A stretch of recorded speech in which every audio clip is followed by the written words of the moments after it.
Ernesto Sabato, La resistencia. Epílogo, la decisión y la muerte. Lleva una cita de María Zambrano que dice: al morir, esa inasible acción que se cumple obedeciendo sucede más allá de la realidad, en otro reino.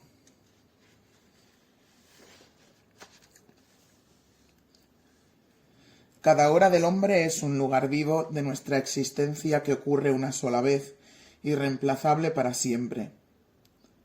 Aquí reside la tensión de la vida, su grandeza, la posibilidad de que la inasible fugacidad del tiempo se colme de instantes absolutos, de modo que al mirar hacia atrás, el largo trayecto se nos aparece como el desgranarse de días sagrados, inscritos en tiempos o en épocas diferentes.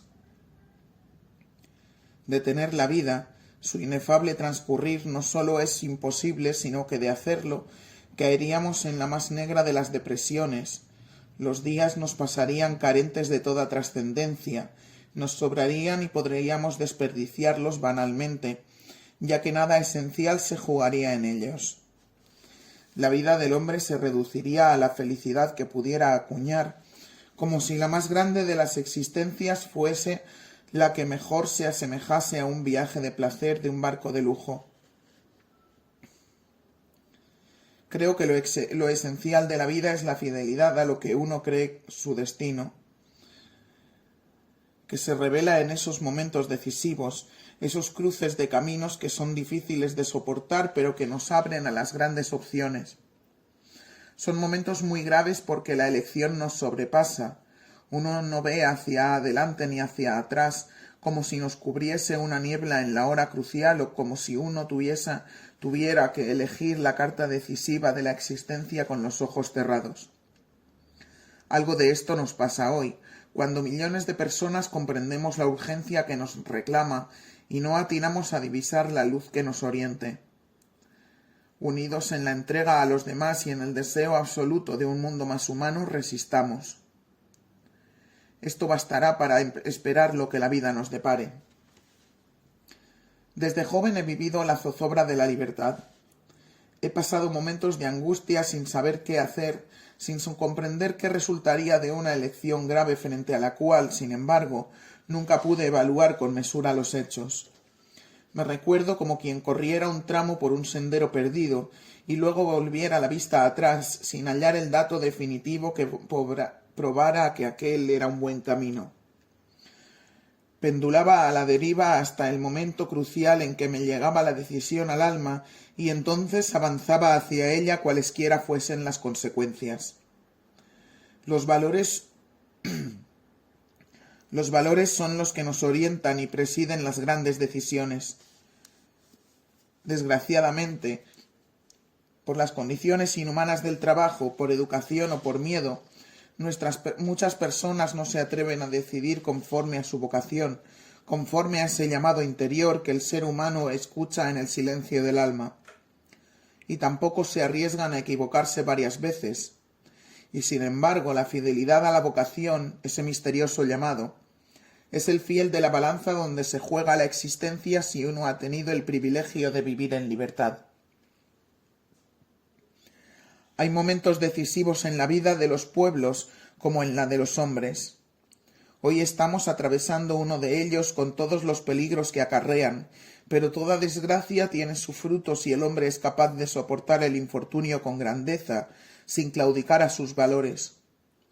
Como en la vida de los hombres, las culturas atraviesan períodos fecundos donde los momentos de dolor y de alegría se alternan bajo el mismo cielo. Los pueblos siguen el acontecer de la vida con una mirada que les viene de generaciones e incorporan los cambios a un sentido que los trasciende.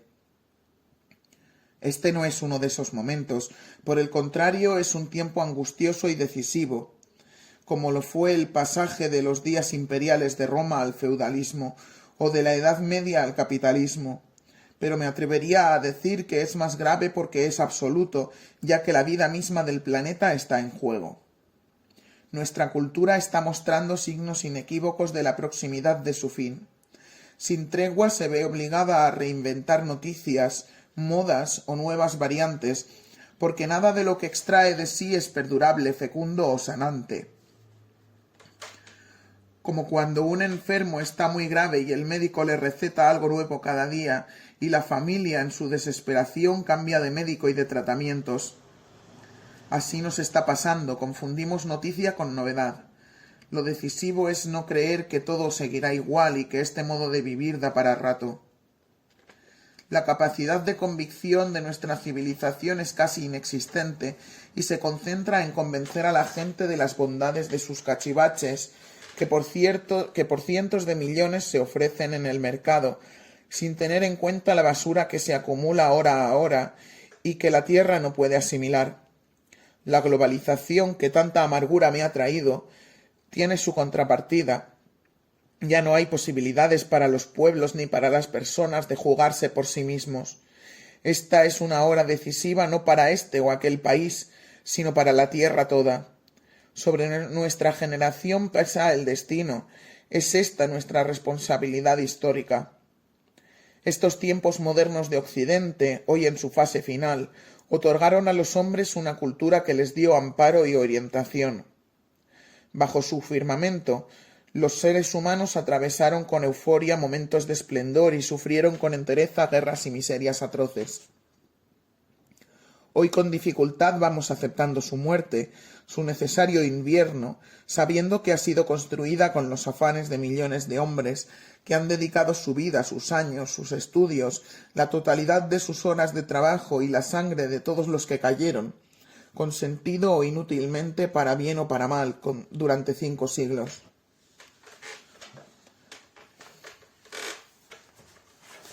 La modernidad comenzó con el Renacimiento, un tiempo inigualable en creaciones, inventos y descubrimientos. Fue una etapa que, como la niñez, estaba aún bajo la mirada de sus predecesores. Fue el racionalismo su verdadera independencia. Se han recorrido hasta el abismo las sendas de la cultura humanista. Aquel hombre europeo que entró en la historia moderna lleno de confianza de sí mismo y en sus potencialidades creadoras, ahora sale de ella con su fe hecha jirones. Estamos indudablemente frente a la más grave encrucijada de la historia. Ya no se puede avanzar más por el mismo camino. Hace tiempo que el sentimiento humanista de la vida perdió su frescura. En su interior han estallado contradicciones destructivas. El escepticismo le ha minado su ánimo. La fe en el hombre y en las fuerzas autónomas que lo sostenían se han conmovido hasta el fondo. Las altas torres se han derrumbado. Demasiadas esperanzas se han quebrado en el corazón de los hombres. ¿Era el destino del ser humano intentar su supremacía y su independencia? ¿Estaba esta hora inscrita ya en los papiros de la eternidad? Debo confesar que durante mucho tiempo creí y afirmé que este era un tiempo final. Por hechos que suceden o por estados de ánimo, a veces vuelvo a pensamientos catastróficos que no dan más lugar a la existencia humana sobre la tierra. En otros, la capacidad de la vida para encontrar resquicios donde volver a crear me dejan anonadado, como quien bien comprende que la vida nos rebalsa y sobrepasa todo lo que sobre ella podamos pensar. Sé que a mucha gente le irritará esta carta. Yo mismo la hubiera rechazado hace años cuando confundía resignarse con aceptar. Resignarse es una cobardía, es el sentimiento que justifica el abandono de aquello por lo cual vale la pena luchar. Es, de alguna manera, una indignidad. La aceptación es el respeto por la voluntad del otro, sea éste un ser humano o el destino mismo. No nace del miedo como la resignación, sino que es más bien un fruto. No sé si alguien, antes de Berdyaev, predijo que volveríamos a una nueva Edad Media. Sería posible y también sanante. Ciertos elementos parecieran estar presentes indicando semejanzas, como el estado de putrefacción del poder en Roma, donde el cuidado se había puesto en la elección de los sucesores del César, el cuidado que se había puesto en la sucesión de en la elección de los sucesores del César, decayó hasta la irresponsabilidad, que es un grave síntoma, la tendencia a enfeudarse por los peligros externos. Entonces, como ahora, Afuera no había seguridad y la violencia diezmaba a quienes no quedaban protegidos por las murallas. También la drástica división entre poderosos y pobres, la creciente religiosidad. Entonces los que quedaron cortados fueron los caminos. Hoy habrían de ser los cables, a no ser que fueran ellos los convertidos, y la televisión pasara a servir a la gente. Sentimos la Edad Media como noche, como tiempo severo, austero, cuando todo el esplendor de la civilización romana fue acallada. Berdyaev dice: la noche no es menos maravillosa que el día, no es menos de Dios, y el resplandor de las estrellas la ilumina, y la noche tiene revelaciones que el día ignora. La noche tiene más afinidad con los misterios de los orígenes que el día. El abismo no se abre más que con la noche. Para nuestra cultura, la noche sería la pérdida de los objetos, que es la luz que nos alumbra. ¿Quién podrá guiarnos hoy? ¿Quiénes son esos seres humanos que, como Juana de Arco o el pequeño David, convirtieron una historia con la sola ayuda de su fe y su coraje? Así como en la muerte individual hay algo que sucede en el espíritu y que da lugar a la aceptación de la muerte, es importante que nuestra cultura termine de deshojarse. Toda conversión, como la muerte misma, tiene un pasaje, un tiempo para abandonar los rasgos del pasado y aceptar la historia como se acepta la vejez. Hacernos cómplices del tiempo para que caigan los velos y se desnude la verdad simple. Si algo se les debe a los hombres es la posibilidad de que la verdad madure y se muestre una vez por entero, sin las distorsiones de la propaganda o de los oportunismos. Siento con entusiasmo esta posibilidad de recomenzar otra manera de vivir. Lo que ayuda a la decisión es un mar de fondo que se ha ido formando a través de hechos aislados que comienzan a entramarse, imágenes que nos sorprenden, libros que leemos. La gente que frecuentamos, un sentimiento de patria cuando estamos en el exilio, algo diferente que se valora, que nos asombra y que sentimos como una utopía que se nos acercara. El cambio se da cuando nuestra mirada no se separa de ella. No podemos olvidar que en estos viejos tiempos, ya gastados en sus valores, hay quienes en nada creen, pero también hay multitudes de seres humanos que trabajan y siguen en la espera como centinelas. En la historia los cortes no son tajantes y ya en las postrimerías del Imperio Romano sus ciudadanos frecuentaban a sus vecinos bárbaros y es seguro que tendrían amores con ellos. Así ya están entre nosotros los habitantes de otra manera de vivir. Hoy, como entonces, hay multitudes de personas que no pertenecen a esta civilización posmoderna. Muchas están trágicamente excluidas y otras muchas parecen aún formar parte de las instituciones sociales, pero su alma está preñada de otros valores. El pasaje es un paso atrás para que una nueva sensación del universo vaya tomando lugar, del mismo modo que en el campo se levantan los rastrojos para que la tierra desnuda pueda recibir la nueva siembra. Si nos enamoráramos de este pasaje, si en vez de alimentar los caldos de la desesperación y de la angustia, nos volcáramos apasionados, revelando un entusiasmo por lo nuevo que exprese la confianza que el hombre puede tener en la vida misma, todo lo contrario de la indiferencia, dejar de amurallarnos, anhelar un mundo humano y ya estar en camino. Como la luz de la aurora que se presienta en la oscuridad de la noche, así de cerca está la muerte de mí. Es una presencia invisible. Algunas veces en la vida sentí que estaba en peligro y podía morir. Y sin embargo, aquel sentimiento de la muerte en nada se parece al de hoy.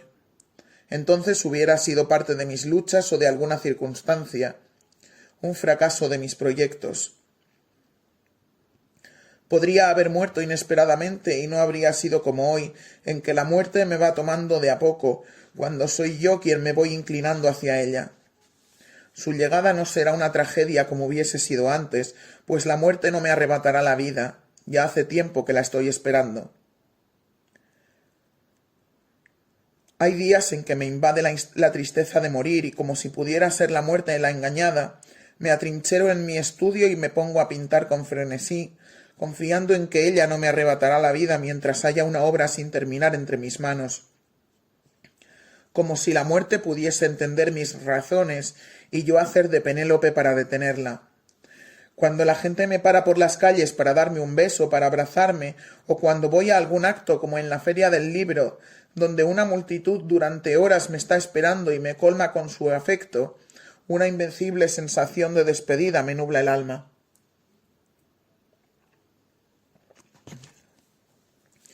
Cada vez me ocupan menos los razonamientos, como si ya no tuvieran mucho que darme.